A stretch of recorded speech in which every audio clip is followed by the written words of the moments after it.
yo cuestiono que debamos delegar al Estado la función de hacer el bien. Creo que el Estado tiene que gestionar la cosa común, pero, de nuevo, siempre que pensemos en el Estado, yo creo que hay que imaginar que es una caja vacía que puede ser rellenada por el partido que más detestas en cualquier momento. Hay una cosa aquí muy importante que la has mencionado tú, Marcos. Esto no es un grupo de gente a ver qué se vende. Este es un grupo de gente que tiene una estrategia muy bien pensada, que estudia muy bien la psicología humana y que saben perfectamente lo que están haciendo. O sea, no nos engañemos. Igual que la gente que diseña las redes sociales saben perfectamente cuál es el comportamiento humano, cómo generar compulsividad, cómo generar recompensa. Creo que la clave es por ahí, de fomentar más espacios donde se debata de manera educada y con ciertas normas. Oye, no hay insultos, volver a, no sé, a conceptos súper básicos, ¿no? Y evidentemente el Congreso, ojalá que fuera un ejemplo de esto, de cómo se puede debatir, dialogar con argumentos. Y actualmente es un circo y es una pena. Esto es Polímatas. Conocimiento, razón y aprendizaje. Hola Polímatas, ¿qué tal estáis? Bueno, aquí de nuevo un nuevo Entre Polímatas. Esta vez vamos a hablar sobre la libertad de expresión, que es un tema que llevo un montón de tiempo queriendo hablar de ello, pero nunca juntaba a la gente adecuada. Y hoy, al fin, he conseguido juntar a tres maestros, a Marcos Vázquez, David Alayón y Pablo Melchor, que para los que no los conozcáis os lo voy a presentar muy rápidamente. Marcos es el autor del podcast Fitness Revolucionario y de, bueno, un libro que es de los más vendidos de España, que es Invicto, y el último libro que ha publicado, que lo recomiendo mucho, que se llama Sabiamente. Por otro lado, tenemos a David Alayón, que ha venido mil veces aquí a Polímatas, es coautor del libro Upgrade. David es copresentador del podcast Heavy Mental y creador de la newsletter Future Today, que está en inglés y en español, muy recomendable para los que os interesa el tema de futuros. Y bueno, y trabaja en su consultora de siempre de innovación, Innuba. Y por último, Pablo Melchor, que ha estado conmigo hace muy poquito presentando su libro Altruismo Racional, fundador de la organización Ayuda Afectiva, bueno, que ya sabéis que es una organización sin ánimo de lucro basada en los principios del altruismo eficaz. Pues nada, chicos, bienvenidos a los tres. Un Un placer placer. Un siempre. lujazo. Un placer. ¿Os gusta este tema, no? Yo creo que nos lo vamos a pasar bien. Es un tema que muchas veces se trata de una manera muy superficial y bueno, espero que aquí hagamos ese ejercicio de profundizar un poco más y dar más matices, que al final es lo que busca la gente. Así que voy directamente con una pregunta bastante profunda, en mi opinión, ¿no? Que es, ¿qué os parece? ¿La libertad de expresión es un valor sagrado, como por ejemplo podrían decir los liberales o los libertarios, que para ellos la libertad de expresión es prácticamente un valor sagrado que no se puede tocar? ¿O es más bien un medio que utilizamos para llegar a otros fines, como por ejemplo la verdad o llegar a la democracia? O sea, ¿os parece un medio u os parece un fin a vosotros personalmente? Venga, perfecto. A ver, aquí te puedes meter una batalla semántica en el fondo, ¿no? Yo que siempre pienso en términos de ética, en mi visión ética, en el lado malo está en el sufrimiento y la anulación, digamos, y en el positivo está el bienestar y el florecimiento. Y en el caso de los humanos, creo que la libertad de expresión es algo esencial para permitir nuestro florecimiento como humanos, tanto a nivel individual como a nivel societario. Entonces, no creo que sea un fin en sí mismo, pero creo que es una condición absolutamente necesaria para hacer posible el potencial humano. O sea, que es como un valor que en general siempre te lleva a algo positivo para los humanos, podríamos resumir. No sé si lleva algo positivo siempre. O sea, lo que creo es que es necesaria. Entonces, es que creo que nuestro objetivo social no debe ser evitar todos los males a toda costa, ¿vale? Y creo que hay Vale. valores fundamentales que permiten que surja todo lo positivo y es peor, muchísimo peor, eliminarlos que mantenerlos, aunque puedan dar lugar a algunas circunstancias desagradables. Ujú. Madre mía. Eh, a ver, yo me he tenido que meter en una especie como de, no sé, madriguera del conejo, porque de repente me he quedado pillado con la palabra libertad. Antes de libertad de expresiones, ¿cómo definimos libertad? Entonces, a ver, yo he sacado, y lo cuento súper brevemente, como una especie como de mapa de definiciones, que no existe evidentemente una definición formal, pero me ha gustado mucho lo que he leído de un tipo que se llama Isaiah Berlin, que es, bueno, filósofo, historiador de origen judío, ¿no?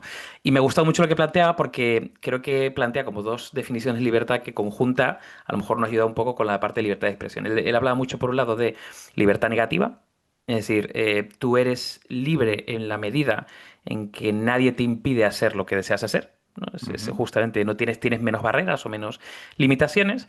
Y luego, claro, está la libertad positiva, que es, de alguna manera, tú eres libre en tanto en cuanto te puedes expresar o puedes ser, digamos, con tus valores y tus creencias tú mismo, ¿no? Es decir, ya no es una, digamos, nadie te limita de alguna manera externamente, por ejemplo, una censura, sino que puedes, por ejemplo, pues yo qué sé, por falta de educación o por falta de oportunidades reales, no tener esa capacidad de libertad de tú autoexpresarte o incluso pensar por ti mismo, ¿no? Entonces me gustan mucho estas dos definiciones. Hay una tercera que encontré por ahí de Philippe Petit, que hablaba mucho de la ausencia de dominación, que es básicamente tú puedes ser libre en tanto en cuanto no haya, digamos, una entidad, poder o fuerza que en alguna manera y de forma quizá arbitraria te corte esas libertades, ¿no? Es decir, puedes ser libre en un momento dado, pero que no exista tampoco una entidad que de alguna forma pueda cortar.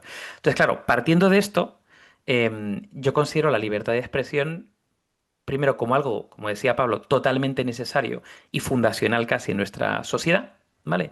Creo que no es un fin en sí mismo, pero tiene que estar y a través de eso creo que se genera, por ejemplo, pues una democracia mayor, es decir, genera una serie de efectos positivos, pero hay un pero, que es que creo que cuando esa libertad de expresión se convierte en un arma para poder, por ejemplo, generar difamación o generar un ataque directo, creo que tiene que haber algunos límites. Esa sería mi reflexión. Creo que la libertad de expresión tiene que existir en tanto en cuanto no genere una coerción, que no puede. Claro, aquí ya entraremos luego en preguntas mucho más profundas de si tiene sentido o no tiene sentido, qué se puede tolerar, qué no se puede tolerar, quién define el consenso, ¿no? Pero yo creo que sí que tiene que haber límites a la libertad de expresión. Vale, luego hablaremos de quién impone esos límites, ¿no? Porque yo creo que en cierta forma de libertad de expresión todos vamos a estar de acuerdo y ahí no va a haber mucho debate, pero creo que puede haber debate por ejemplo, quién En los pone esos límites, quizás. límites y cuáles deben ser, si es que debe haber alguno. Marcos. Mm. Sí, lo veo igual. Creo que a nivel conceptual, a nivel direccional, estamos todos de acuerdo, ¿no? Yo no soy maximalista de la libertad de expresión. Creo que no es un fin absoluto, sino un medio para bienes mayores, que ya comentáis, ¿no? Para mí la verdad es uno de ellos, ¿no? La democracia, me atrevería a decir también, el progreso en general de la humanidad. eh, y creo que sin libertad para disentir, pues la verdad no avanza, la verdad deja de evolucionar, ¿no? Cuando digo verdad, pues me refiero a la ciencia en general, ¿no? Entonces creo que necesitamos eso, ese contraste de ideas, por tanto, libertad de expresión es necesaria, pero como decía, no soy maximalista y entiendo esos límites, ¿no? De incitar a la violencia, de calumnias, donde tenemos que poner, yo creo, ciertos límites y volvemos al debate de fondo. ¿Quién los pone y dónde están esos límites? Mm, sí, sí, sí. Claro, igual también estamos muy acostumbrados ya simplemente por la propia legislación que tenemos en España y en otros países, aunque cada país varía un poco, sobre esos límites, porque habéis hablado de las calumnias, habéis hablado de la difamación, no habéis hablado de los insultos, por ejemplo. Mm. Yo muchas veces he pensado, ostras, alguien puede venir por la calle y decirte que eres un subnormal y tú legalmente no puedes hacer nada contra eso, ¿no? Sin embargo, si dice una mentira sobre ti, determinados tipos de mentiras sí que están penadas. ¿En qué momento se ha decidido eso y por qué? ¿No? Hay gente como que ya lo que dice la ley es como de facto es lo correcto. Y yo creo que aquí quiero que rasquemos un poco más, ¿no? Y ver por qué nos parece eso lo correcto y por qué no limitar también otras cuestiones. Como por ejemplo, discursos que tienen un daño muy claro, pero que no están penados por ley. Vosotros sabéis, por ejemplo, que en Alemania no se puede hablar prácticamente nada del nazismo si no es para condenarlo. No se puede. Por ley está prohibido. Sin embargo, se puede hablar de otras cosas. Se puede hablar de el genocidio de Ruanda, se puede hablar del comunismo, de la época de Stalin, se puede hablar, pero han decidido que eso no. Es una cuestión muy contextual, ¿no? Bueno, no me quiero enrollar. O sea, la siguiente pregunta que os quiero lanzar es, ¿quién pone esos límites? O sea, ¿quién os parece que debe poner esos límites? Ahora mismo, obviamente, lo está poniendo el Estado. ¿Os parece lo correcto? ¿Debemos seguir por ahí? ¿O hay otros límites que debemos poner como sociedad que no tienen que ir por el canal del Estado? Mm. A ver, yo creo que límites ponemos. Lo que pasa es que los límites tienen diferentes niveles de coerción, digamos, ¿no? Entonces, la sociedad, por su naturaleza, considera algunas expresiones fuera de lo aceptable y las castiga, pues con el ostracismo o con la crítica salvaje en redes sociales. O sea, hay diferentes mecanismos, ¿no? Y tienen diferentes niveles de influencia según la persona. Entonces creo que los límites siempre van a existir, ¿no? En el fondo estamos hablando de presiones en diferentes direcciones, ¿no? Y la pregunta es cómo de eficaces son esos límites y si requieren una eficacia adicional o no, ¿no? En general, la única coerción definitiva, digamos, es la del Estado en nuestra sociedad. Y como es una coerción tan potente, yo creo que debe ser mínima, por lo general, ¿no? Y que en general veo mayores riesgos en una coerción excesiva que en una permisividad excesiva por parte del Estado, ¿vale? Ese es un poco mi punto de partida. Cuando hablamos de que es el Estado el que lo limita, claro, en una democracia se supone que somos los propios ciudadanos, que somos los que elegimos a los gobernantes para que pongan esos límites. Bueno, es que para mí entramos en un melón que está muy relacionado con esto, que es cuál es la función del Estado, ¿no? Y creo que estamos yendo, creo uno de los grandes problemas, que tiene que ver con la moralización de la que habla Pablo Malo y demás, es que estamos otorgando al Estado la función de hacer el bien. Y yo cuestiono que debamos delegar al Estado la función de hacer el bien. Creo que el Estado tiene que gestionar la cosa común, pero de nuevo, siempre que pensemos en el Estado, yo creo que hay que imaginar que es una caja vacía que puede ser rellenada por el partido que más detestas en cualquier momento. Entonces, siempre que quieras dar un poder al Estado, tienes que pensar cómo lo ejercitaría el partido que más detestas, sobre todo ahora que la separación de poderes está muy cuestionada, ¿no? Y casi el que gobierna empieza a influir en todo, ¿no? Entonces, me parece muy peligroso delegar demasiado al Estado, aunque en cierta medida podemos llegar a tener asumido que es así, que es que el Estado es quien tiene que hacer el bien, ¿no? Pero creo que es parte del problema, es esa delegación que hacemos excesiva al Estado. Yo veo como varios niveles, ¿no? Está el nivel más legal, que es por lo que te puede meter en la cárcel, ¿no? Que es el del gobierno, y tenemos casos que van a gustar a unos y no a otros, esto es lo que pasa, y tenemos a raperos en la cárcel, quizás por insultos, ¿no? Creo que no por difamaciones, bueno, no lo sé, no quiero hablar de lo que no sé, pero seguramente a todos nos parece raro o incorrecto que un cantante por unas letras esté en la cárcel, pero bueno, está el nivel legal porque puedes estar en la cárcel o con una sanción, una multa. Creo que a día de hoy juega un papel muy importante en las redes sociales, muy importante. Lo hemos visto con Twitter en su momento, ¿no? Que tenía claramente un sesgo a favorecer discursos más de izquierda y ser mucho menos tolerante con los de la derecha. Y ahora seguramente tenemos con Elon Musk, con X, el sesgo opuesto. Luego tenemos, como yo lo veo, grupos de presión más o menos organizados, y aquí estoy pensando, por ejemplo, en universidades, ¿no? Que va a ir una persona, ahora el último caso que he visto es con Vito Quiles, pero esto de nuevo ha pasado con gente de un bando y de otro, ¿no? ¿Tiene sentido? ¿Es correcto que una universidad donde se supone que vamos precisamente a enfrentarnos a ideas incómodas, a debatir sobre temas que quizás no estamos de acuerdo, que se prohíba expresar opiniones a personas de un bando o de otro? Y luego algo que me parece súper interesante es la autocensura, que hace poco también se publicaba un estudio, creo que en Estados Unidos, pero me atrevería a decir que es bastante aplicable también a otros países, donde mucha gente, creo que era un 80%, decía que autocensuraba, había cosas que pensaba y que no decía porque no encajaban, digamos, con las visiones oficiales y que por tanto tenían miedo pues, a esas repercusiones, a esas consecuencias de linchamientos o de cancelaciones, ¿no?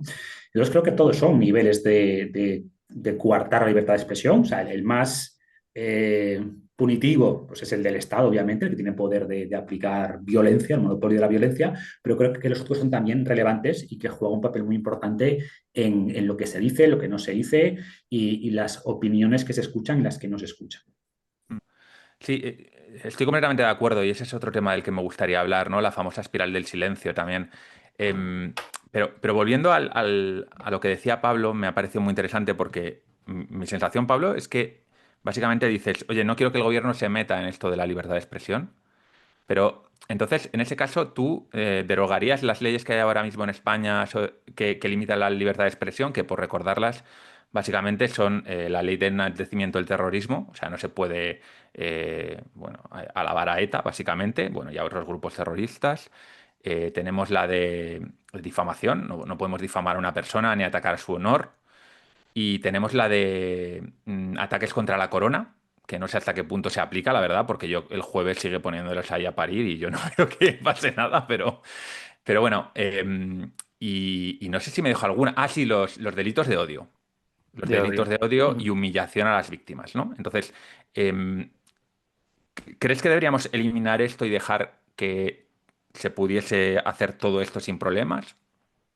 No, vamos a ver, yo también estoy con Marcos en que tiene que haber límites, ¿vale? Pero creo que tienen que ser los mínimos y hay que tener mucho cuidado a la hora de poner límites. Y, por ejemplo, creo que los delitos de odio empiezan a abrir una puerta hacia una espiral, ¿no? Peligrosa. Y el mejor ejemplo es Reino Unido. En Reino Unido ocurre una cosa hoy en día, existe una cosa que llaman el registro, en inglés dicen Non-Crime Hate Incidents, que es incidentes de odio no clasificados como crimen, ¿vale? Pero la Ujú. policía los registra. Entonces, vamos a ver, si algo no es un crimen, no es un crimen. Pero desde el momento en que la policía se pasa por tu casa por algo que has publicado en Facebook, aunque no sea un crimen, claramente la coerción del Estado está actuando, ¿no? Entonces, Mm. creo que tenemos que tener muchísimo cuidado con esos límites y que sean los mínimos. Me gusta mucho Greg Lukianoff. Greg Lukianoff, ahora, aparte de autor, ha escrito libros con Jonathan Haidt. Dirige una organización que me gusta mucho en Estados Unidos, se llama FIRE, que es la Fundación para los Derechos Individuales y la Expresión, ¿no? Y él dice que él no es un absolutista de la expresión, pero que sí que es un absolutista de la opinión, ¿vale? Entonces, me gusta bastante. O sea, yo creo que no deberíamos prohibir opiniones. Otra cosa es cuando estamos ya entrando en ataques concretos a una persona, la Mm. incitación a un tipo de violencia concreta. Pero si me preguntas, por ejemplo, ¿la negación del holocausto, como ocurre en Alemania, debería ser un crimen? Yo creo que no. Creo que no, porque eso no está incentivando la violencia. Entonces, estamos entrando en un punto en que si hay gente que quiere negar el holocausto, deberíamos dejarles que lo digan. Y entramos en otra discusión, ¿no? Que se demostrará que es absurdo, lo discutiremos en otros sitios, pero la expresión en sí no es agresión, ¿no? Esa espiral a la que decía que llevan las cosas es lo que ocurre en Estados Unidos, ¿no? Cuando dicen que las palabras son violencia. Esa me parece un destino terrorífico, ¿no? Y hay que intentar nunca llegar a ese punto. Mm. De hecho, diría que las palabras son lo único que nos protege de la violencia, ¿no? Cuando dejamos de dialogar es cuando nos queda ya solo darnos golpes. Mm. Yo por saltar aquí, o sea, a ver, yo distinguiría, digamos, la libertad de expresión de la libertad de información. Es decir, creo que es muy diferente cuando tú expresas una opinión que cuando eres, por ejemplo, vamos a decir, una entidad, teóricamente, que busca la veracidad, ¿no? Y de alguna forma tú lo que emites puede generar algún tipo de desinformación, ¿no? Una libertad de expresión no tiene por qué ser objetivamente cierta, es simplemente una opinión, una expresión, ¿no? Entonces, yo creo que tiene que ser, desde el punto de vista de la libertad de expresión, lo más amplia posible. Me parece bien mantener ciertos límites que, pues, si los plantea el Estado y hay algún tipo digamos, de penalización cuando se pasan, a mí me parece bien. Estoy con Pablo, que tiene que ser lo mínimo posible, pero donde yo insisto bastante es en la consecuencia de. Es decir, yo dejaría libertad de expresión, pero si esa libertad de expresión por el motivo que sea, porque eres una entidad o eres una persona muy relevante, hace literalmente que se genere un acto violento, por ejemplo, contra otra persona o una institución, yo eso lo penalizaría. O sea, penalizaría a la persona que de alguna forma ha generado eso con sus palabras. Es decir, no penalizaría literalmente la palabra previamente, no pondría un límite, pero digamos, hay personas muy relevantes cuya palabra puede hacer desde que se incite a un grupo violento a que genere un acto violento terrorista, que pueda generar algún tipo de difamación a una compañía que baje digamos, por ejemplo, su valoración en bolsa un 10%. Es decir, las consecuencias de los actos que parten de una libertad de expresión supuestamente dada sí que deben ser penalizados. Entonces, esto a lo mejor genera debate, ¿vale? Pero yo creo en eso, creo que la libertad de expresión debería estar ahí, abierta, con ciertos límites, pero tú, al ejercer tu libertad de expresión, también tienes que ser o ejercer tu responsabilidad de los actos, ¿vale? Sobre todo a gente que de alguna forma tiene una visibilidad pública o se le asignan una serie de características que tiene que, digamos, ser corresponsable con ese peso, con ese poder, ¿no? Que seguramente salga. Sí, yo antes de que Pablo salte, que le veo ahí que tiene muchas ganas de Que le veo intervenir, también la cara. yo le haría una pregunta a Pablo, o a Marcos también, si lo veis conveniente, que es si pensáis que las palabras no tienen efecto directo sobre los actos de las personas. Es decir, todo el mundo es consciente de que si yo salgo a la calle y le pego un disparo a alguien en la cabeza, es mi responsabilidad y he hecho un daño. Pero, ¿y si yo tengo mucho poder? Por ejemplo, soy el líder de una secta y le digo a la gente de mi secta, que son mil locos, que se vayan a disparar a gente por la calle. ¿Qué responsabilidad tengo ahí? ¿Tengo alguna responsabilidad o no?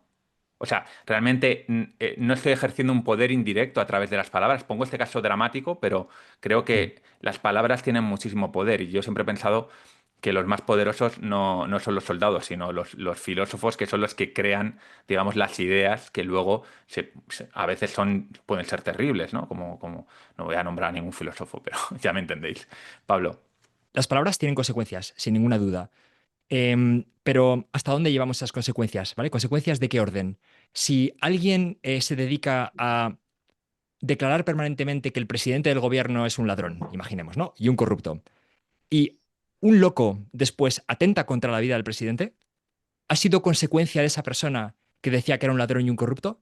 Pues podrá estar conectado, pero no creo que puedas culpar a la persona que decía que era un ladrón y un corrupto de que alguien de repente decida que la solución a eso es un asesinato, ¿no? Entonces creo que las consecuencias directas son muy distintas. Tu ejemplo es muy distinto, Val, porque tú me has dicho que el líder de una secta ordena o prescribe, digamos, a sus acólitos que cometan una tropelía, ¿no? Entonces, la responsabilidad ahí es muy clara. Entonces, creo que tenemos que de nuevo, con esta idea de que la restricción a la libertad de expresión puede tener consecuencias nefastas, creo que tenemos que llevar las restricciones al mínimo. Y al analizar las consecuencias, creo que podemos tener en cuenta las consecuencias directas. Oye, incitar a alguien a matar a otra persona, por supuesto, ¿no? Pero que alguien estuviera influido por las opiniones de otro no es un motivo para castigar las opiniones.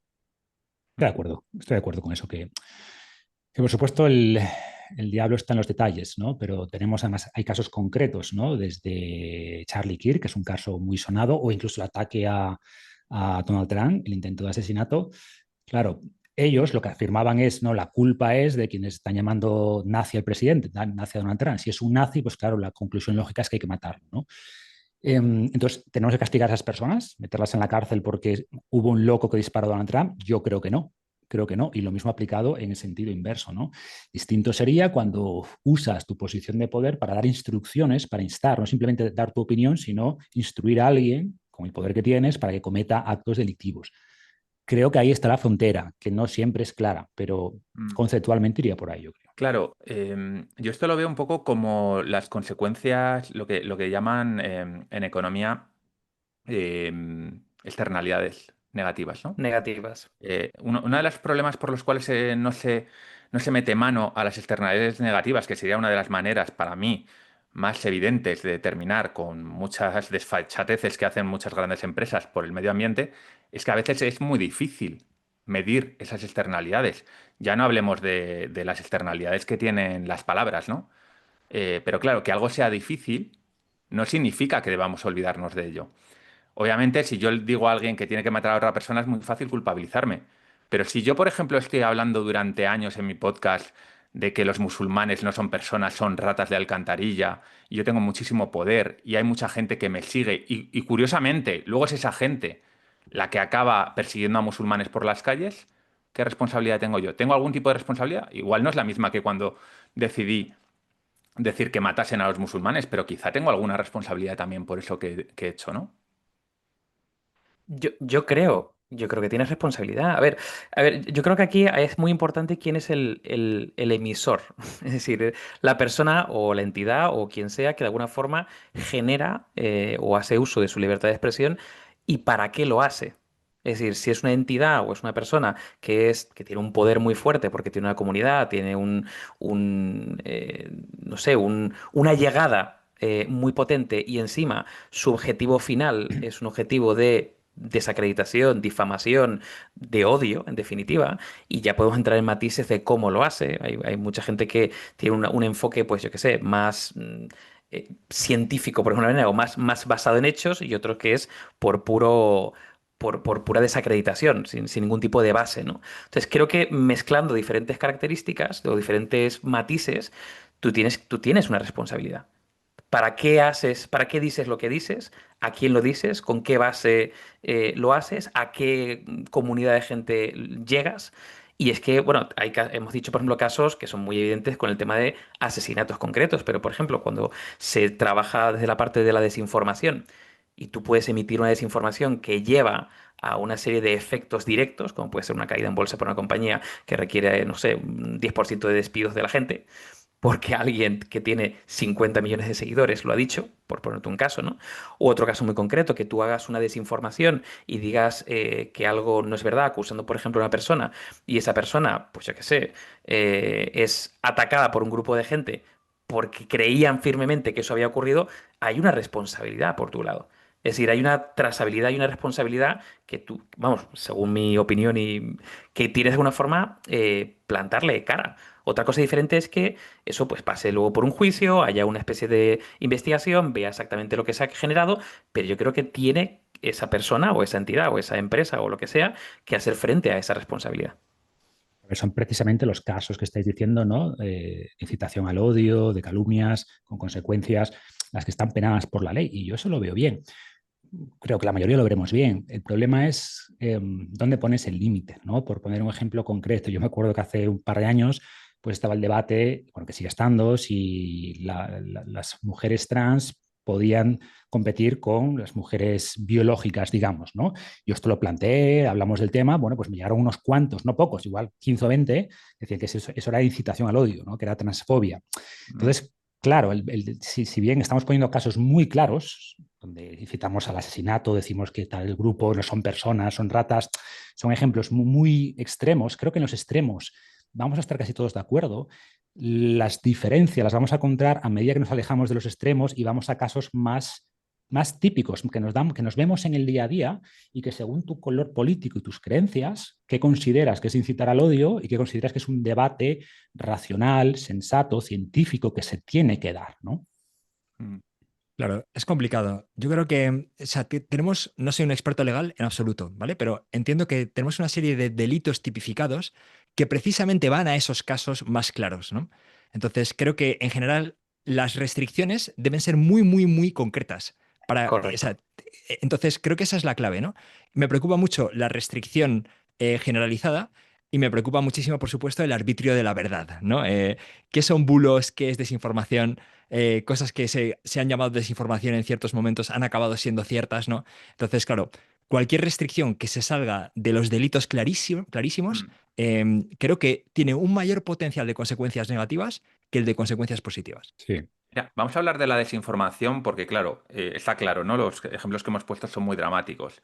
Pero se me ocurre ahora un ejemplo de desinformación que me interesa que lo debatamos, que es un caso que todos conocemos. Además, es que es una cosa muy loca que ha ocurrido en Estados Unidos, que el ministro de Sanidad es un colgado, un Kennedy, no sé si conocéis este caso, bueno, si lo conoceréis, obviamente. No recuerdo exactamente lo que ha dicho, pero básicamente la impresión cuando yo escuché lo que dijo es que es un antivacunas, es un Hmm. antivacunas. Un tío que es el ministro de Sanidad de Estados Unidos. Hmm. Entonces, vale, pregunta. O sea, que este señor coja un micrófono, Twitter o lo que sea, y se ponga a hablar en contra de las vacunas, en contra de las vacunas, sabiendo cualquiera de nosotros, cualquier persona que sepa un poquito de medicina, de ciencia, el impacto negativo que eso puede tener, me refiero que puede tener un impacto de muertes directamente, no de asesinatos, pero sí de muertes. ¿Creéis que eso debería estar penado? ¿Creéis que debería limitarse de algún modo? Claro, es el problema cuando el propio gobierno que tendría que penar esto es el que difunde bulos, ahí tenemos Pero la un Constitución igual debería metaproblema. limitarlo. Algo así. Sí, o sea, a ver, si me preguntas a mí, evidentemente sí, y ha dicho muchas barbaridades, esta es una de ellas, la última es asociar con muy poquita información el autismo a ibuprofeno, ¿no? Creo que era. Son barbaridades que no se sostienen con la evidencia científica y de nuevo, que es una institución de salud oficial la que está planteando estas tonterías, ¿no? Entonces, yo no sé si eso debería estar penado, si me preguntas a mí, creo que sí, pero desde luego debería haber alguna forma, ¿no? Yo hacía mucho énfasis al principio en la ciencia, en la verdad, porque creo que debería haber algo que estuviera incluso por encima de los políticos, que en tiempo real estuviera validando las cosas que dicen, ¿no? Y esto evidentemente es muy difícil porque los propios políticos van a tener poder sobre cualquier institución que intente ejercer esta función de veracidad, que es muy difícil, ¿no? Pero es una barbaridad y no sé qué, y no tiene una salida fácil. Evidentemente, la justificación de ellos es que pues cuando estaba el Fauci o estaba Biden, pues no estas barbaridades, pero también difundieron muchos bulos sobre el COVID, sobre las vacunas, o eran demasiado demasiado certeros o categóricos en las afirmaciones que daban cuando después se demostró que era información incorrecta, ¿no?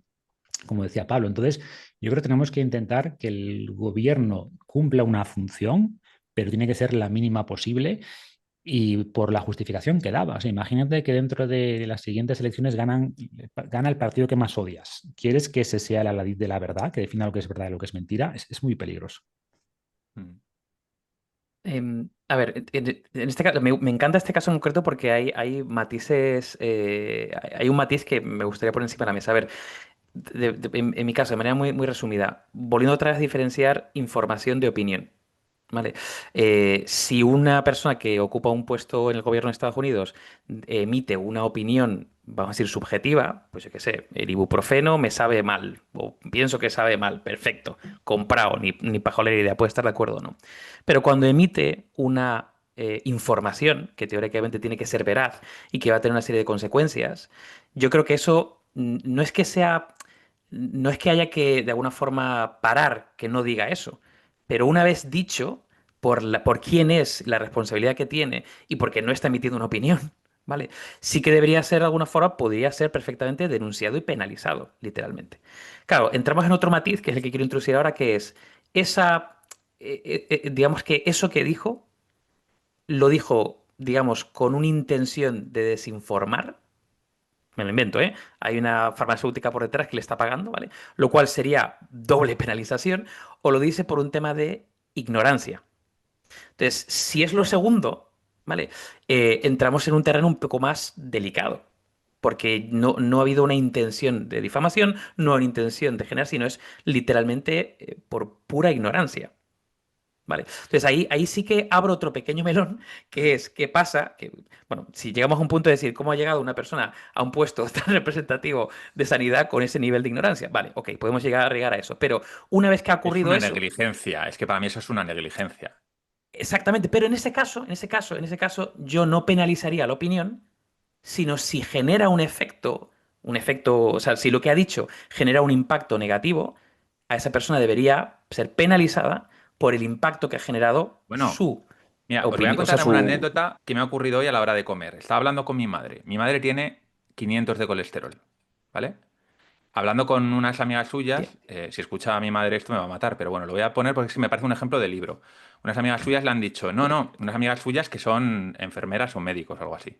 Le han dicho que es que las estatinas, cuidado con los efectos secundarios. Mi madre nunca ha tenido efectos secundarios con las estatinas. No digo que no las tengan, digo que ella no ha tenido. Bueno, mi madre ha dejado de tomar una temporada las estatinas por eso. No porque lo diga el ministro de Sanidad, porque se lo ha dicho un par de amigas suyas. Entonces, las palabras tienen consecuencias. Cuando decimos algo sobre un tema así, tenemos que desarrollar una responsabilidad. No podemos. Y entonces, si eres una persona a la que escuchan millones de personas y tienes una autoridad y sabes que la gente es tan ignorante muchas veces sobre esos temas y que confía tanto en la autoridad, o sea, que no podamos medir el impacto de las palabras de este tío no significa que no lo hayan tenido. Si tuviésemos una bola de cristal y pudiésemos ver la realidad, estoy seguro que va a tener un impacto en muertes directas. Esas palabras, estoy Sí, pero yo creo convencido. que David daba en el clavo, ¿no? Al diferenciar lo que es una negligencia y una negligencia grave que puede tener responsabilidad administrativa y civil, ¿no? De lo que es ya una mentira deliberada, además con daño demostrable y con intención, entre comillas, ¿no? Por beneficio propio, por lo que sea. Y las negligencias graves, pues como digo, tienen consecuencias. Ahora bien, lo que está haciendo este hombre es una negligencia. ¿Realmente él se cree lo que dice? Si me preguntas a mí, yo creo que se lo cree, porque tampoco tiene mucho que ganar siendo antivacunas, honestamente. Eso creo que es más un tema de ideología y falta de neuronas. No creo que haya una mentira deliberada. Creo que es punible en ambos casos, pero seguramente las consecuencias sean muy distintas, ¿no? Mm. Yo quiero, Val, conectando dos cosas, esto y otra que has comentado antes, un poco de la responsabilidad cuando tienes audiencia, cuando tienes influencia, ¿no? Yo es que creo que si estás en un puesto de responsabilidad pública, ¿vale? Y esto es casi lo opuesto del gobierno regulando a la gente. Esto es mayores restricciones al gobierno. O sea, precisamente si estás en un puesto público, deberías tener una responsabilidad cualificada, extra. Entonces, de nuevo, sin tener ni idea de un término legal, ¿no? El término legal adecuado, lo de ¿cómo es ese? JFK, RFK Jr., ¿no? Ujú. Robert Kennedy. Porque Robert Kennedy Jr. es casi acabaría siendo un delito contra la salud pública u otra categoría, ¿no? O sea, no es ya la opinión, la expresión, es que tienes una responsabilidad de dar información veraz a los ciudadanos, ¿no? En un tema de salud. Entonces, para mí es algo muy concreto y, de nuevo, creo que es que debería estar tipificado casi de forma específica, ¿no? Pero si un youtuber de 18 años tiene 4 millones de audiencia, solamente por el hecho de tener audiencia debería tener una responsabilidad cualificada. Pues tengo serias dudas, porque, claro, vas a, en cierta medida, añadir una responsabilidad especial a alguien por ser influyente, simplemente. Pues no lo Sí. veo nada claro, no lo veo nada claro. Yo, Yo, yo estoy con David. Es pues, duro pues, pues y yo no no, Yo estamos sí, tío. acostumbrados, pero yo no lo veo ya. nada claro, no lo veo nada claro. O sea, yo no creo que la influencia genere responsabilidad legal inmediatamente. O sea, si la gente decide, o sea, pero es que pongámonos en las influencers de moda, ¿vale? O sea, una influencer de moda que recomienda algo que Marcos se tiraría de los pelos, ¿no? Si lo viera. ¿Debería tener una responsabilidad legal? No sé, creo que también no podemos tratar tampoco al individuo como alguien, o sea, no podemos llegar a la protección de todos los individuos de la sociedad para salvarles de todo daño por hacer caso a información errónea. O sea, creo que ¿a dónde nos lleva eso al final? Pero Pablo, es que el mundo, perdona un momento, es que el mundo ha cambiado. Quiero decir, hace 20 años compraría todo lo que dices, pero cuando a día de hoy cualquier niñato o niñata tiene un altavoz y llega a 4 millones de personas y se pone a decir que si tienes cáncer lo que tienes que hacer es tomar mucho zumo de naranja, tenemos un problema. Entonces, yo creo que sí, y mira, y te lo digo yo, bueno, todos aquí tenemos cierta influencia, más o menos, y yo personalmente me meto en algunos berenjenales guapos, pues no me parece mal que se me pida responsabilidades, eso me obliga a, cuando yo emito un mensaje importante, tener que pensarlo mejor, tener que reflexionarlo, e incluso pedir feedback a gente que sepa del tema, que es lo que hay que hacer, porque si tú no tienes ni idea de medicina, pues igual es mejor que le pidas primero la revisión a un médico o a un científico antes que poner a hablar delante de 4 millones de personas y decir barbaridades. Yo añado ahí el siguiente debate, ¿no? Que es ampliar sobre la responsabilidad de quién es, de esa persona que dice cualquier barbaridad, que yo estoy con Pablo, estoy más cerca de la opinión de Pablo, ¿eh? Que al final el impacto, si no tienes un cargo público, o sea, o tu número de seguidores, no veo que tenga una responsabilidad que defina la responsabilidad que tienes.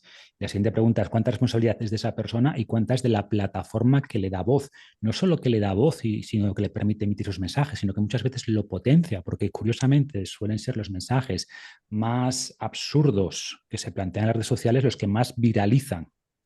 Y por tanto, quien está amplificando, quizás tú des tu opinión, pero quien amplifica ese mensaje y hace que llegue de 10 personas a 50.000 o 5 millones, aunque tú tengas 8 seguidores, porque sabéis que los algoritmos ahora no funcionan como antes, que el alcance estaba definido por tus seguidores. Mm. Ahora tú dices cualquier tontería en TikTok y si eso gusta a la gente, aunque tengas 15 seguidores, puedes llegar a millones. Entonces, ¿la culpa es de Correcto. quien lo dice? ¿O ese TikTok que ha cogido ese mensaje, ve que la gente le genera miedo, odio, lo que sea, y lo lleva a millones de personas? Igual Mm. tú no tenías ni eras consciente del impacto que vas a tener porque tú tienes 1.000 seguidores. Y esto se da todos los días. Tú ves locuras en el ámbito de salud, pero se dan todos, vas al perfil de esa persona, tiene 5.000 seguidores, 10.000, pero es el algoritmo el que amplifica lo que dice, ¿no? Entonces, ¿de quién es la responsabilidad? ¿Quién lo dice? ¿O del algoritmo de la plataforma que lleva eso a 1 millón de personas o a 10 millones? Porque al final quiere engagement y quiere eso, que la gente esté ahí mirando eso y comentando eso. Yo ahí, Marcos, o sea, yo creo que hay una responsabilidad dividida. Es decir, hablando de nuevo, aplicando la libertad de expresión en tu caso en concreto, yo no creo que la plataforma deba restringir opiniones, salvo en esos casos que hemos dicho de tema de odio o fomento del terrorismo, cosas así, pero si hay una opinión, aunque sea falsa, la plataforma no debería restringirla. Entiendo que por los algoritmos o la propia acogida de esa información podría viralizarse. Y de momento para mí eso estaría bien. Que de alguna forma alguien que tenga, por ejemplo, el caso de que tenga cierto nivel de influencia, emita algo que sea erróneo o que sea, y es su opinión, tampoco debería ser de alguna forma capado o sería censurado. Es decir, lo puede decir, estamos hablando de libertad de expresión. Ahora, si eso por el motivo que sea llega a que, me lo invento, acaben, no sé, 150 millones intoxicadas por haber seguido una movida y que vayan al hospital, creo que ahí hay un grado de responsabilidad que debe investigarse. Y creo que debe repartirse. Si es un impacto directo de una recomendación de una persona, ¿vale? claro, evidentemente aquí entramos de nuevo lo decías antes, ¿no? El diablo está en los detalles. Pues evidentemente no es lo mismo que tú lo hagas de forma, digamos, queriendo, ¿vale? Generar ese tipo de daño, que sea por pura ignorancia, ¿vale? O no es lo mismo, por ejemplo, que tú tengas 2 seguidores y hayas alcanzado 4 millones de personas por la plena plataforma. Creo que se tiene que de alguna forma dividir. Pero sinceramente creo que tiene que de alguna forma enfrentarse, quien sea, plataforma, creador, a esa responsabilidad, porque además creo que eso puede generar un beneficio positivo para todos, que es que, joder, tú de alguna forma, si es tu responsabilidad y puede de alguna forma caerte algún tipo de penalización por lo que digas, pues te vas a cuidar mucho más de lo que dices, te vas a informar más, o sea, es decir, creo que va a haber una especie de como de filtro natural a la hora de incrementar el listón. Y luego hay otra cosa importante, medios de comunicación, ¿vale? Los medios de comunicación están regulados. Tienen una regulación específica, pueden recibir, digamos, denuncias si emiten, digamos, información que es falsa, se presupone un montón de cosas y de repente empieza a haber personas que por detrás ya no son personas, sino que montan empresas y montan diferentes canales que tienen una audiencia mayor. Lo que pasa es que son relativamente nuevas y no siguen una misma, quizá la misma legislación que pueda seguir un medio de comunicación estipulado, ¿no? Como puede ser una radio, como puede ser una televisión, ¿no? Pero es que el grado de responsabilidad a veces es incluso mayor o el grado de llegada. Entonces, yo sinceramente creo que debería regularse. Cuando digo regularse, no digo censurarse, sino que entren específicamente en una misma legislación que pueda generar algún tipo de, bueno, que se enfrente a las consecuencias de sus propias emisiones, de sus propios mensajes. Yo creo que hablamos mucho de responsabilidad y yo sí creo que hay que distinguir la responsabilidad ética de la responsabilidad legal. Y Val ha comentado que el mundo ha cambiado mucho, pero ¿cuánto tiempo llevan los futbolistas y los actores diciendo tonterías en televisión? ¿Vale? O sea, toda la vida, con una influencia brutal. Y si Steve Jobs de repente dice que solo hay que comer zanahorias, ¿no? Pues habrá gente que le siga. Pero ¿tiene una responsabilidad de Steve Jobs por ser Steve Jobs y que la gente le escuche y le sigue? O eso, un futbolista, el futbolista que recomiende algo, cualquier cosa absurda, la que queráis. Mm, no lo sé, yo no lo veo nada claro, ¿eh? O sea, creo que la regulación, y es que además los medios de comunicación me parecen tan mal ejemplo hoy en día de casi cualquier cosa, están en una situación tan lamentable y no creo que sean ni paladines de la verdad ni de la calidad informativa, que tengo serias dudas de que esas supuestas regulaciones hayan llevado a un buen lugar. Yo estoy con Pablo, o sea, entiendo el punto de David, pero creo que, primero, que veo muy, muy, muy complicado llevarse a la práctica y que creo que llevarse a la práctica puede tener más problemas que beneficios. Yo soy más partidario de un enfoque como el que tiene ahora mismo X, que creo que debería ampliarse a todo, a otras plataformas, y también a las noticias y lo que se dice en todos los medios, que son las notas de la comunidad, donde al final ese tweet, ese vídeo, lo que se suba, no se elimina, salvo que claramente incumpla las reglas básicas, las normas básicas que decíamos antes, pero la gente puede opinar, idealmente con datos, sobre si eso es verdad o es mentira, con argumentos. Y además valora, las notas de la comunidad valora que las personas que opinan sean de distintos perfiles. Es decir, si se dice algo y todo el mundo es del mismo perfil, si alguien de derechas dice algo y todo lo que intenta poner notas de comunidad son de izquierdas, dice, bueno, esto es claramente un tema sesgado. Pero si se publica una información y vemos que hay distintos perfiles con distintas identidades, creencias, partidos políticos, que llega a cierto consenso sobre esa opinión aparece abajo. Y creo que ese tipo no sé cómo decirlo, de control de la información es el camino correcto. E insisto, yo me lo llevaría a las plataformas, a las noticias, que en tiempo real hubiera algún tipo de opinión general, ¿no? Como el comodín del público, que haya algún tipo de inteligencia de las masas sobre la opinión que está por ahí. Porque esa opinión no se elimine, no se censure, no se castigue, en algunos casos evidentes que decíamos antes, pero sí que hay algún tipo de votación popular sobre la veracidad de la información. Y tú cuando estás viendo, pues por ejemplo, las estatinas, si tienes colesterol de 500, no tomes estatinas porque te van a causar no sé qué. Bueno, que hay información ahí, bueno, cuidado, porque según las revisiones, bla, bla, bla, y esto está respaldado por X opiniones y datos científicos. Creo que ese es el camino para regular la información. O sea, yo sí creo que las plataformas tienen que estar moderadas, porque si no, esto es el salvaje oeste y puede haber muy malas consecuencias, que tiene que haber moderación, más allá de los aspectos legales, insisto, hablamos ya de esas escalas de grises. Y creo que ese camino que tiene X de notas de comunidad es el más adecuado. Creo que es el que nos va Me a gusta ayudar un bastante. poco. Me gusta bastante y yo añado una cosa más. Creo que ahora tenemos algo muy poderoso que no teníamos hace 3 años, que es la inteligencia artificial, que es de También. alguna manera el saber de los comunes. O sea, porque la inteligencia artificial lo que hace es más o menos un consenso, puede hacer un consenso sobre una cuestión científica. Yo creo que aquí es muy importante diferenciar. Yo me estoy poniendo un poco de abogado del diablo, ¿vale? Porque si no íbamos a ir todos por el mismo camino, pero Correcto. claro, yo me he centrado mucho en el tema de la salud porque creo que es algo que todo el mundo puede ver y decir, ostras, cuidado aquí. Claro, yo, por ejemplo, en el tema ideológico no me metería prácticamente nada, porque si te pones a decidir lo que está bien o mal en cuestiones ideológicas o políticas, entonces eso sí que es un arma muy bestia. Además, tú no puedes hacer un experimento con doble ciego para ver si una idea política funciona o no, pero sí lo puedes hacer con las estatinas. Entonces, si a mí me da por hacer un vídeo contra las estatinas en YouTube y yo tengo un impacto de 4 millones de personas, al menos que nada más empezar ese vídeo y justo al terminar aparezca un mensaje en rojo diciendo, oye, esto que dice este señor está totalmente fuera del consenso científico.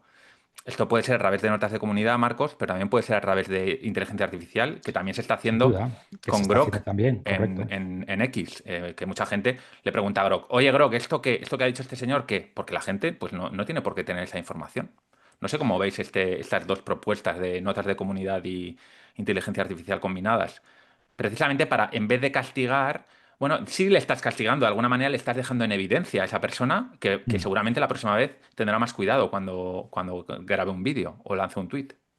Yo lo veo muy útil, ¿eh? Como todo. Es, por tanto, el árbitro final de la veracidad de la inteligencia artificial. Pues eso también es un problema, porque sabemos que la inteligencia artificial tampoco es neutral, evidentemente. Tiene los sesgos de los datos y los sesgos de quien lo entrena, pero sin duda es bastante más neutral que las opiniones random de cualquier influencer, ¿no? Mm. Claro, yo es que creo que siempre es mejor que la opinión circule, aunque la marques como una opinión no de consenso, que no significa que no sea cierta, ¿vale? Ujú. Y en COVID se Claro, vio algunas cosas claro. que no eran de consenso, Ujú. resulta que eran ciertas, ¿no? Entonces es muy peligroso bloquear la información.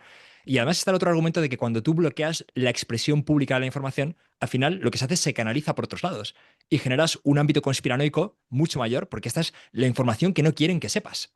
Entonces, o sea, siempre que eliminas algo del discurso público, eso tiene consecuencias, porque no desaparece de todo el discurso, pasa al discurso privado, surrepticio y distinto, ¿no?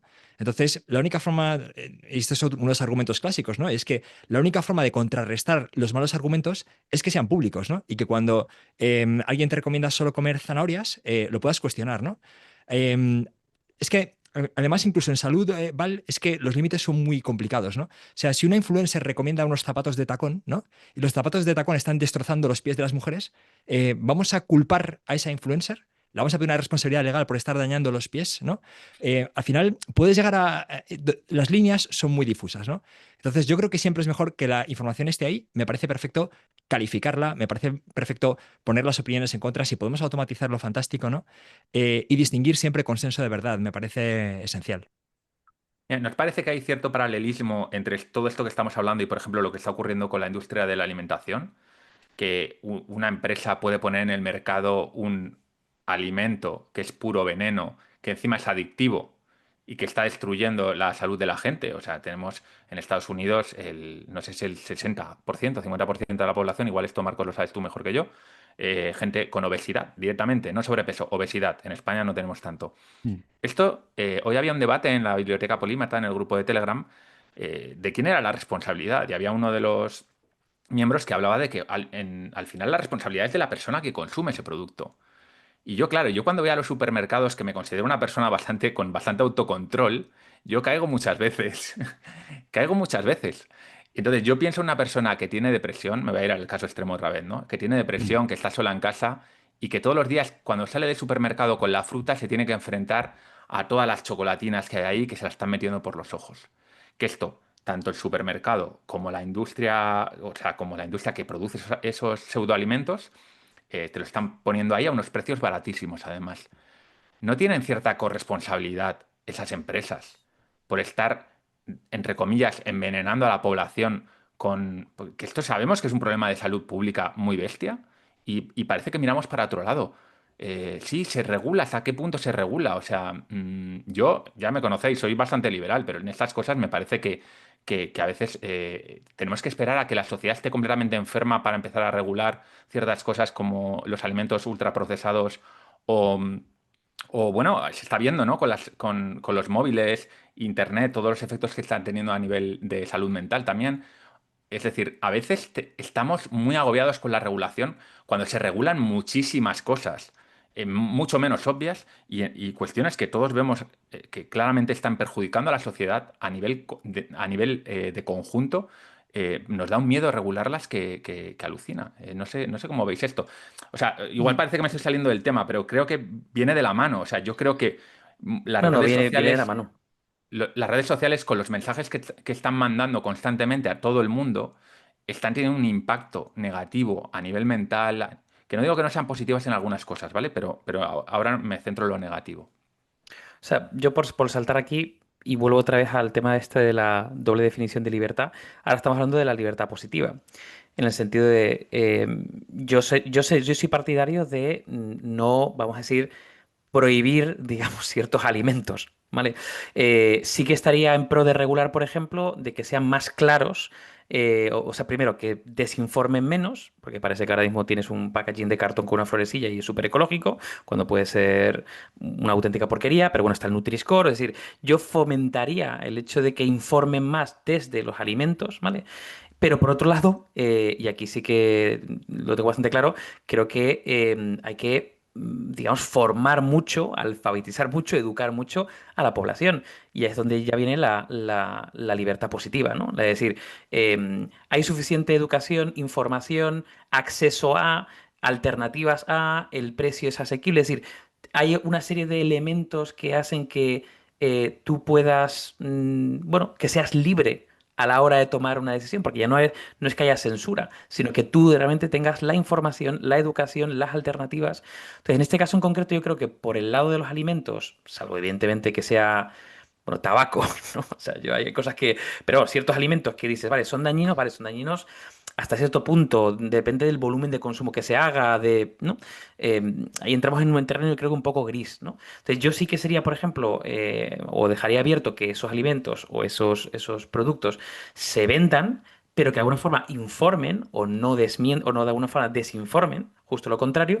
Y por el lado de la población, yo creo que hay un tema, una labor de libertad positiva, o sea, de fomentar más la educación, fomentar otro tipo de hábitos, muchas veces fomentar alternativas y muchas veces tiene que ver con el precio. O sea, en España, por ejemplo, en muchas cosas tenemos una suerte de accesibilidad, de acceso a ciertos productos que, por ejemplo, en otros países no hay, porque el precio es muy elevado, ¿no? Siempre está esta comparativa de los ricos del año 1500 o 1600 eran las personas que tenían sobrepeso y ahora parece que es Mm. justo lo contrario en ciertas economías, ¿no? Justamente porque se han virado. Entonces, yo en este caso no prohibiría los productos, pero sí, pero sí que de alguna forma informaría o prohibiría la desinformación, sería muy estricto en eso, y por la parte de la población intentaría fomentar la educación. Sí, yo creo que el argumento que daba Pablo al principio es el correcto, en el sentido de que, sin duda, prohibir muchos de estos productos tendría muchos beneficios para la salud, pero probablemente coartar la libertad tendría consecuencias que sumadas todas ellas serían más negativas que el beneficio que estamos teniendo, ¿no? Yo también coincido con David, tendría mucho cuidado con eso. Lo que sí creo que es punible, mencionaba David a la industria del tabaco, pues sabemos que, primero, que son ahora dueños de muchas industrias que producen ese tipo de alimentos y que han usado técnicas muy similares en cuanto a financiar determinados estudios para demostrar que el azúcar no era tan problemático, jugar mucho con el etiquetado, intentar que los niños desde lo más pequeños posible se enganchen a estos productos. Es decir, hay muchas similitudes en las estrategias de marketing y de jugar con la ciencia para enganchar a la gente a este tipo de alimentos, ¿no? Mm. Entonces, creo que por ahí hay cierta responsabilidad, creo que prohibir no es la solución, pero sí creo que hay que hacer algo, e igual que decíamos que quizás por el lado de la información, estas estrategias de notas de comunidad e inteligencia artificial podrán ayudar mucho. Creo que por aquí yo soy bastante fan de las ideas de Richard Thaler, ¿no? De este paternalismo libertario, no sé cómo lo llama, ¿no? Sí. De nudge, de intentar que los productos malos sean más difíciles de adquirir, sean más caros, yo estoy de acuerdo que ponerles más impuestos, y al revés, que los productos más saludables pues sean más accesibles, más baratos, que estén más fácilmente accesibles en los comedores, en los supermercados. O sea, creo que podemos jugar con el entorno y con las políticas para que la gente tome elecciones mejores, pero sin llegar a las prohibiciones, que creo que tiene muchos problemas. Fijaros Mm. que yo no he hablado en ningún momento de prohibición, ¿eh? O sea, Bueno, regulación, sí, regulación Sí, no es regulación. prohibición. Sí. Esto es importante porque muchas veces nos vamos a los discursos de límite, de extremos, ¿no? No, lo que tenemos ahora mismo es que yo salgo del supermercado y tengo un producto súper bonito, además que, como dice David, tiene una florecilla, con lo cual parece muy saludable, que resulta que el producto tiene pues un montón de grasas hidrogenadas, tiene tal cual, y además tiene un montón de azúcar y no sé qué, que hace que la próxima vez que vuelva quiera más, ¿no? Y además, como estoy deprimido, pues ese azúcar me sienta estupendamente. Hay una cosa aquí muy importante que la has mencionado tú, Marcos. Esto no es un grupo de gente a ver qué se vende. Este es un grupo de gente que tiene una estrategia muy bien pensada, que estudia muy bien la psicología humana y que saben perfectamente lo que están haciendo. O sea, no nos engañemos. Igual que la gente que diseña las redes sociales saben perfectamente cuál es el comportamiento humano, cómo generar compulsividad, cómo generar recompensa. Entonces, tenemos a la población prácticamente eh, indefensa, por decirlo de algún modo. Como dice David, casi no hay ni educación para determinados sectores de población, por ejemplo, que directamente tú coges a alguien de mi barrio y vas al supermercado y le preguntas qué te parece este producto y seguramente no sepa diferenciar lo bueno de lo malo. Y luego tenemos a una compañía con un montón de dinero pensando todo el día cómo voy a hacer para engañar a estos tipos. Entonces creo que es una batalla desigual y con esto quiero ir a otra pregunta que tenía pensada, que se habla mucho de la batalla de las ideas, ¿no? Esto es muy libertario, ¿no? De, oye, pongamos a las ideas a luchar entre ellas en vez de censurar. A mí me encanta, suena muy bien, la metáfora me gusta, pero ¿pensáis que todas las ideas luchan en igualdad de condiciones? Un poco llevan, o sea, trayendo el tema este, ¿no? De las grandes compañías con los clientes de a pie. Pablo. A ver, nunca, ¿no? Nunca las ideas compiten en igualdad de condiciones y muchas veces la verdad no se impone o pasa larguísimos periodos sin imponerse hasta que ocurren determinadas cosas y finalmente ocurren, ¿no?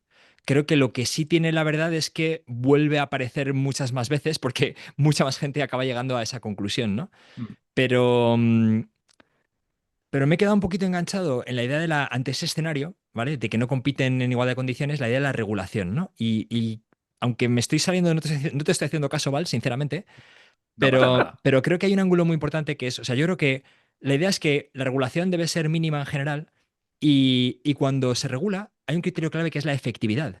Creo que igual que en otros ámbitos, en el mío en el que me pego siempre, ¿no? De la ayuda de los demás, que si no es efectiva no vale para nada, no se trata de hacer algo, se trata de hacer algo efectivo. Me ha gustado lo que ha dicho Marcos de los nudges y demás, porque sí que se basan en qué funciona y qué no. Pero la regulación normalmente no se basa en esto, ¿vale? La regulación se suele basar en hay que hacer algo y se hace algo independientemente de si es efectivo o no. Entonces, eso es un coste, claramente eso es un negativo para la sociedad, ¿no? La regulación no efectiva. Estaba pensando que en Argentina los alfajores, cuando tú los compras, tienen 6 hexágonos grandes que te ponen exceso de grasa, exceso de azúcares, exceso de calorías. Pero la pregunta que me hago es, ¿eso habrá reducido la venta de alfajores o no habrá tenido ningún impacto, pero ha añadido un requisito extra a cumplir y a supervisar en todos los productos, ¿no? Entonces, bueno, introduzco ese ángulo, ¿vale? No basta con Bueno, Pablo, regular. yo creo que el sentido común, yendo al caso del tabaco, por ejemplo, ¿no crees que haya tenido, aunque sea una décima de efecto, estas cajetillas terribles de una boca sin dientes? O sea, yo creo que eso, o sea, intuitivamente, no sé si hay un estudio al respecto, pero creo que eso es algo que tiene que influir en algunas personas. Puede ser o no. Yo lo que voy es que más que opinar sobre ello, habría que ir a los datos, a la Claro. efectividad, ¿vale? No tengo una opinión, quiero los datos, ¿no? Es un poco, esa Pero es mi ¿no crees posición, que ¿no? cuando Entonces, hay... con toda idea de regulación, yo querría ver los datos. Sí, sí, pero ¿no crees que cuando hay un problema de salud pública, claro, como el que yo exponía del tema de la obesidad, ¿no debemos ser un poco menos garantistas en el sentido de, vale, vamos a esperar, ya me conocéis, me encanta todo, o sea, me encanta todo lo que se pueda demostrar, ¿no? O sea, yo siempre lo primero que hago es ir a los estudios científicos, pero también creo que el principio de prudencia es un principio que hay que valorar en determinados momentos. Si estamos viendo que la gente cada vez está más obesa, que ese es un problema grave, y estamos esperando a sacar la regulación adecuada, ¿no es mejor intentar algo que no hacer nada? O sea, porque No. yo lo que más he visto, desde que tengo uso de razón, lo único que he visto que se ha hecho, no sé si vosotros conocéis alguna cosa más, es el Nutri-Score, que ni siquiera sé si es obligatorio, porque yo lo veo en algunos productos y en otros no los veo. O sea, Nutri-Score para mí es un buen ejemplo de regulación equivocada. O sea, que al final confunde más de lo que resuelve, ¿no? O sea, yo estoy más con Pablo, ¿eh? Yo creo que soy más partidario de la información y de que al final la industria tampoco está formada por personas malvadas, lo que quieren es ganar dinero. Y si la gente demanda mejores alimentos, la industria va a estar encantada de darles mejores alimentos. Y se ha visto, se han reformulado muchos productos para reducir la cantidad de azúcar, para usar más endulzantes, sin calorías. Ha habido una mejora. Pero yo veo más la solución en el progreso y de hecho ahora se le ha conseguido dar la vuelta a la obesidad por primera vez en la historia en los países desarrollados gracias a qué? A la tecnología, a los fármacos agonistas del GLP-1, el Ozempic, el Mounjaro, todos estos. Tú ves la obesidad y en Estados Unidos ha empezado a bajar. Ujú. Es más, ahora esta industria está muy preocupada porque claramente personas que consumen menos, pues al final están ahora en pánico. Yo conozco un par de directivos de algunas de estas empresas potentes y tienen miedo porque claramente la gente está empezando a consumir bastante menos de estos productos y al final sus clientes principales son las personas con obesidad, que son las que más consumen, ¿no? Entonces yo creo que la solución va a venir por ahí, por ir a la raíz, que es, entre comillas, recablear un poco ese ruido mental que la gente tiene por los alimentos. Y una persona con obesidad yo creo que las estrategias típicas de reducir, claro, depende de qué llame regulación. ¿Tú crees que va a dejar de comprar, yo qué sé, donetes porque se los pongas un 10% más caros? Yo creo que no, que los va a comprar igualmente. Y las soluciones con el tema del tabaco, yo creo que pasaron más por el tema de estigmatizar eso, de prohibir, no puedes fumar primero en los bares, después en las terrazas, porque está mal visto. Ahora fumar está mal visto, pero claro, ¿qué hacemos? ¿Estigmatizamos a las personas obesas? ¿Estigmatizamos a las personas que no pueden controlar lo que come?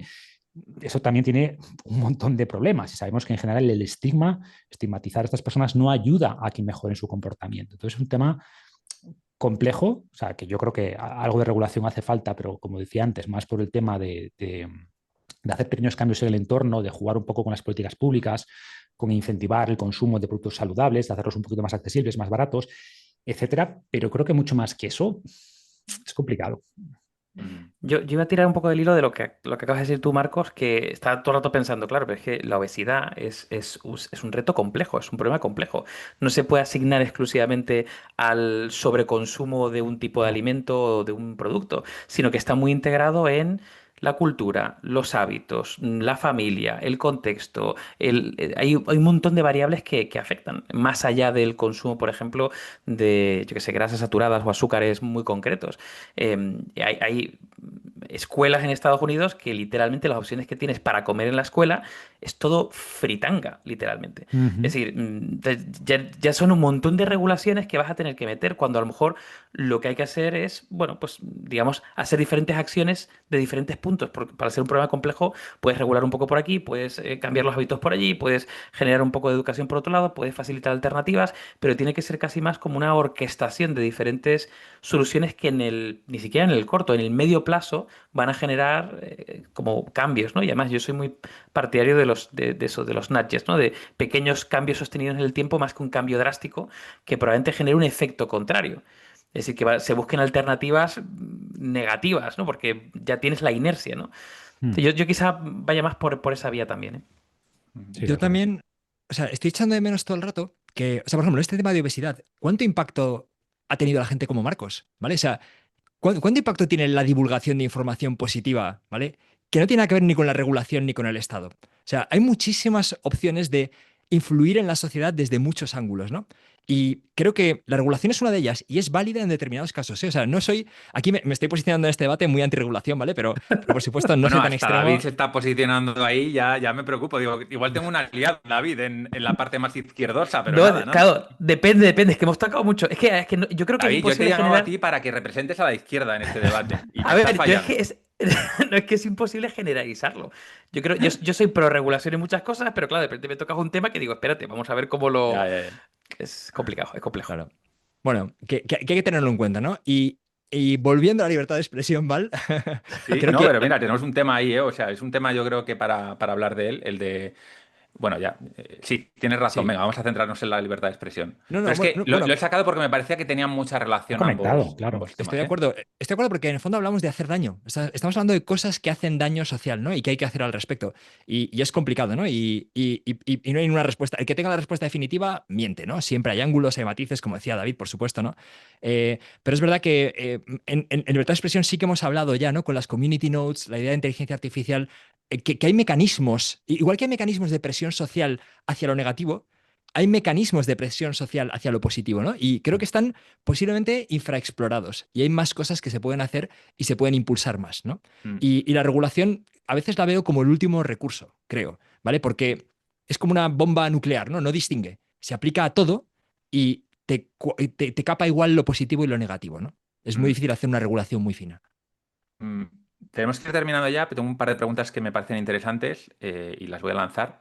Antes de eso, simplemente una cosa, ¿no? Que esto igual puede ser un buen gancho para la charla que vamos a tener sobre la obesidad, porque me parece un temazo, que es, eh, tenemos más educación que nunca, pero seguimos teniendo cada vez más obesidad hasta que ha salido este fármaco, que en Estados Unidos parece que sí que está teniendo impacto. Es decir, la educación tiene unos límites muy... Las personas somos animales, en cierto modo, y por mucha información que tengamos, no tomamos las decisiones racionalmente. Si fuese así, el mundo sería mucho más sencillo. Dicho esto, hablando de animales, bueno, políticos, animales políticos, qué os parece una idea que tengo yo, que igual he comentado en alguna charla con vosotros alguna vez, que es que para mí una cosa de la que no se habla casi nada y que me parece de las más dañinas para la democracia es esta tendencia que hay en los últimos años de que en el Congreso de los Diputados y en el Senado, en cualquier entorno político en general, en los medios de comunicación, se hayan perdido todas las reglas de educación que se tenían, ¿no? Que se guardaban antes. Es como que de repente ya la gente se sienta a la mesa y se pone a comer con las manos. Ya hemos perdido de la vergüenza.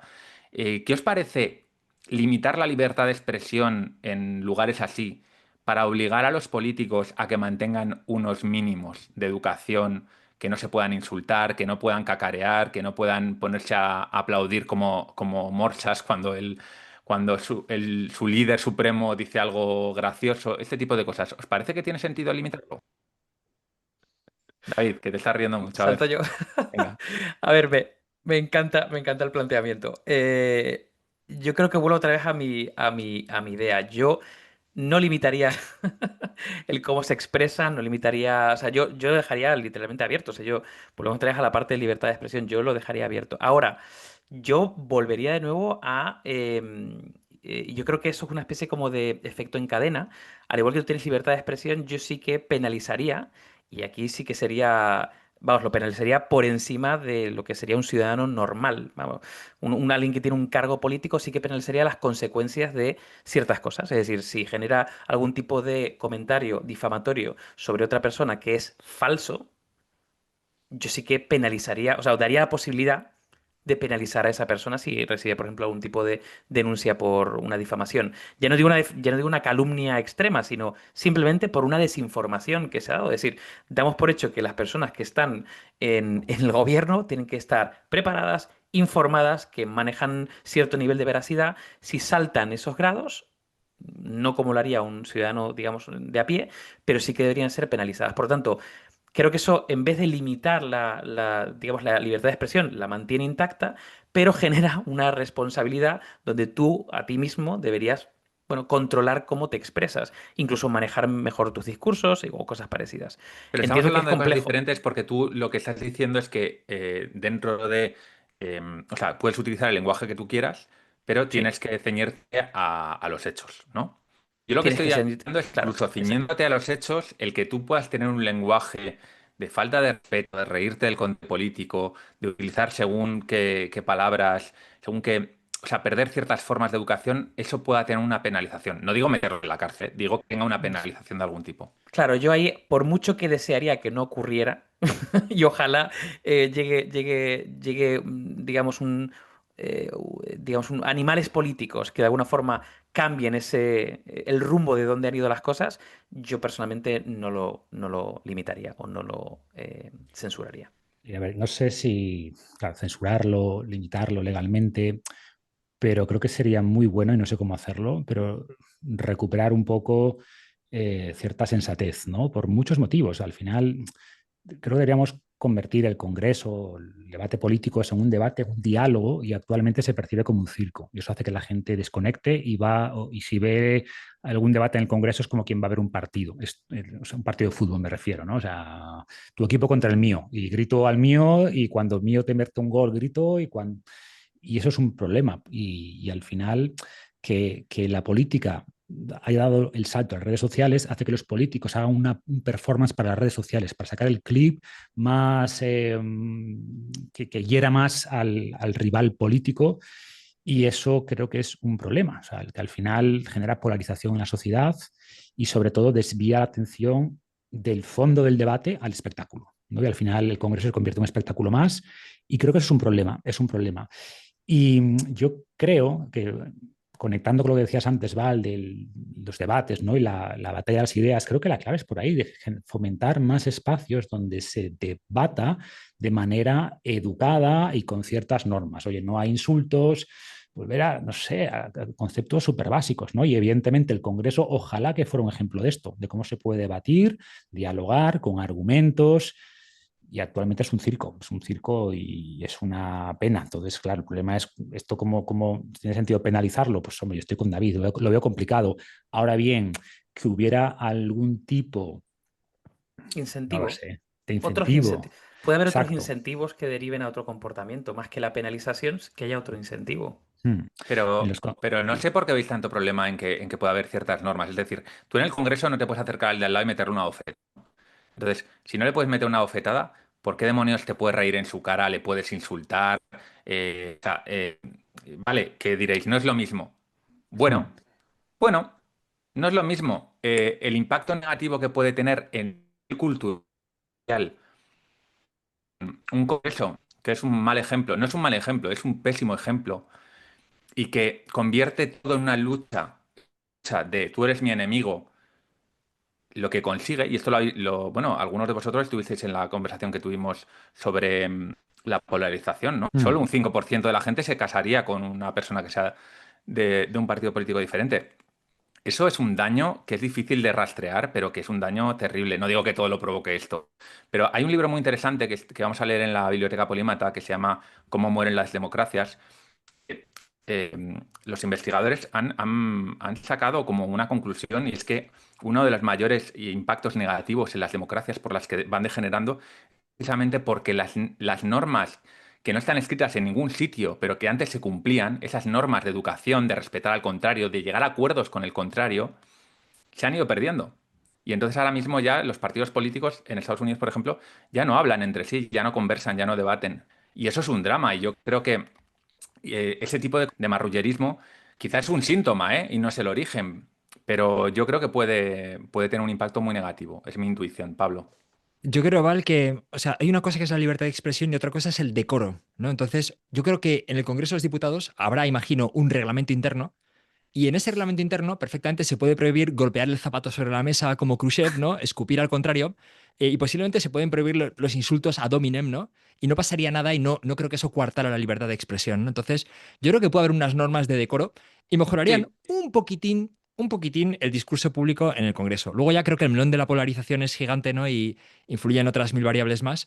Creo que hay espacio para mejorar el decoro por lo menos en ese ámbito, dentro de la sala, sin coartar la libertad de expresión, ¿no? Creo que hay espacio. Es un tema de estilo, es un tema de forma más que de contenido, yo creo. Mira, siguiendo lo que comenta Pablo, está imaginándome en los típicos. Estoy terminando de ver ahora una serie que se llama Anatomía de un escándalo, que se basa en un juicio, un juicio muy formal en Reino Unido, de estos que llevan su peluca blanca y demás. Y claro, la forma en la que defiende los argumentos, la forma en la que es espectacular, en el sentido de que hay unas normas bastante rígidas de cómo bueno, comunicarte con la otra persona, cómo comunicarte con el juez, cómo llamar. Entonces, siguiendo un poco lo que dice Pablo, que me parece una idea buenísima, creo que se pueden generar como una especie de, ¿no? de reglas de la casa o reglas de comportamiento en ese espacio en concreto que no limiten la forma de expresión, pero que sí guíen a ciertos comportamientos o formas, ¿no? Creo más lo que decía Pablo está más en la forma. Entonces me imagino que, bueno, pues eso sería un extremo, pero acercarnos más a lo que sea más formal, que es lo que de alguna manera intuyes que debería ser lo que ocurra, por ejemplo, en el Congreso, ¿no? Claro, en el Congreso se supone que el presidente del Congreso debería hacer el papel del juez, que es el Se que llama al supone. orden, ¿no? Pero Sí, claro, la realidad es que tiene que ser algo muy dramático para que llame al orden. claro, Entonces, claro. y muchas veces el presidente también tiene sus propias ideas políticas y eso le influye. Claro. Bueno, me gustaría, chicos, terminar con una pregunta que yo creo que es importante sacarlo aquí, ya lo hemos tocado de refilón, que es el tema de las redes sociales.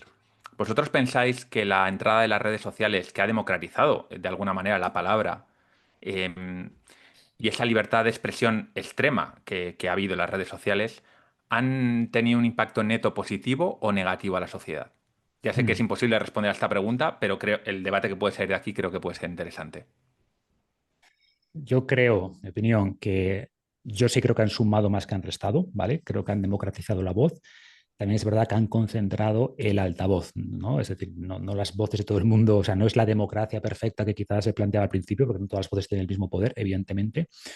Y hay mucho ruido y al final los algoritmos tienden a ahogar ese pensamiento más matizado, más razonado, y al final creo que las redes sociales han contribuido en parte a lo que estamos diciendo ahora, que los políticos hacen performance para redes sociales, porque saben que es donde los van a ver principalmente, ¿no? Entonces, las redes sociales han traído muchos problemas, sobre todo que al final los algoritmos no premian eso, lo que buscamos, ¿no? Debates de ideas razonadas, con decoro, etcétera, premian pues el que grita más, el que hizo la tontería más grande, y eso creo que es un problema general. Entonces las redes sociales permiten a quien las personas interesadas que busquen este contenido, busquen ideas, pues van a llegar a personas con claridad de ideas, con argumentos razonados, etcétera, pero al promedio de la gente pues van a llegar lo que el algoritmo quiera que llegue, que en general es más ruido, es más pensamiento extremo, etcétera. Entonces, yo, mi opinión, que en lo neto han sumado, pero que al final genera como más división, ¿no? Entre la gente. La gente interesada en esos